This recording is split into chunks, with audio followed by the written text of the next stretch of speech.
Magandang araw kaibigan. Marahil ay dumarating sa ating buhay na tayo po ay nawawalan po ng pag-asa. Sa kadahilanan na ginawa na po natin ang lahat ng ating makakaya, pero wala pa rin pong nangyayari. Ngunit ayon po sa banal na kasulatan, Jeremias 32, talatang 27, ang sinasabi, "Ako si Yahweh, ang Diyos ng lahat ng tao.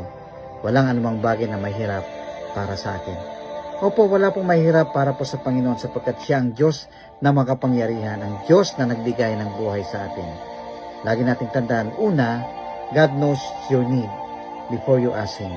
Number 2, God controls events that you cannot control. Number 3, God's timing is always perfect.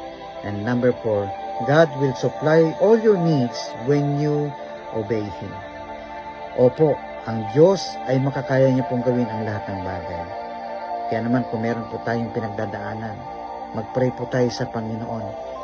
At siya ay gagamit ng mga taong tutuwang sa atin upang masolusyonan ang ating pong problema.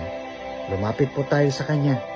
Panghawakan ang Kanyang salita na hindi niya tayo iwanan at hindi tayo pababayaan. Lord God, I pray, dalangin ko po patnubayan po ang bawat isa nanonood ngayon, anuman po yung problema, anuman po yung kanilang hinihiling.